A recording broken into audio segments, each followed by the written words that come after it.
चलो देखो एक्सरसाइज 14 उदाहरण नंबर 4। इस एक्सरसाइज मतलब 14 का ये हम लोग पढ़ेंगे 14.2 उदाहरण के बाद। तो 14.2 में हम लोग को पढ़ना है क्या, बहुलक निकालने सीखना है।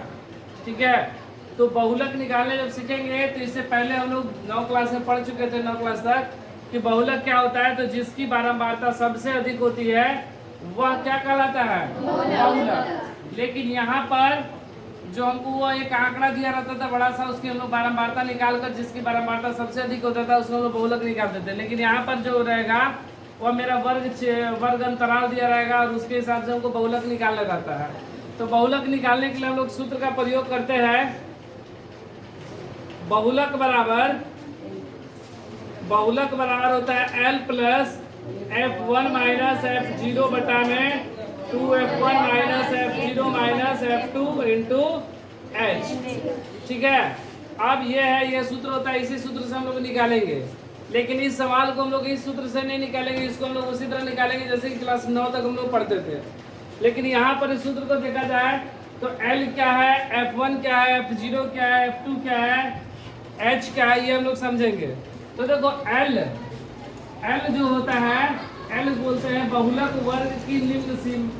बहुलक वर्ग की निम्न सीमा को हम लोग क्या बोलते हैं, निम्न सीमा को हम लोग बोलते हैं L।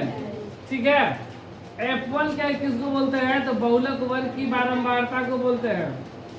बहुलक वर्ग की बारंबारता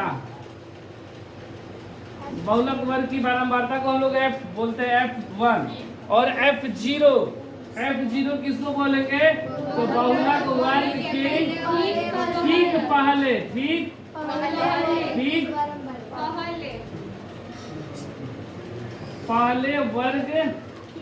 बारंबारता। ठीक है, उसी तरह F2 को हम लोग क्या बोलेंगे, बहुलक वर्ग के ठीक बाद वर्ग की बारंबारता। ठीक है, अब H क्या बोलते हैं, तो वर्ग माप को बोलते हैं,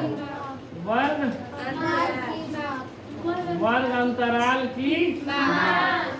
लेकिन यहाँ पर यह है कि बहुलक वर्ग सब में देखो, बहुलक वर्ग, इसका मतलब वही बहुलक वर्ग की। ठीक है, तो बहुलक वर्ग क्या होता है, तो जिसकी बारंबारता सबसे अधिक रहेगी, जिस वर्ग अंतराल की बारंबारता सबसे अधिक रहेगी वह वर्ग बहुलक वर्ग कहलाता है। और इसको जब अच्छे से हम लोग सवाल बनाएंगे तो और अच्छे से समझ जाएंगे। तो वो सवाल जो मेरा था उदाहरण 4 में वो क्या था कि ये जो 10 क्रिकेट मैचों के लिए विकेटों की संख्या दी गई है, तो इसका बहुलक ज्ञात करने के लिए, तो इसका बहुलक क्या होगा, जिसकी संख्या सबसे अधिक बार आई है। तो सबसे अधिक बार क्या आया है, 2 ना, 1 2 3। ये सवाल अगर एग्जाम में आता है तो सीधे 1 नंबर ऑब्जेक्टिव में आएगा।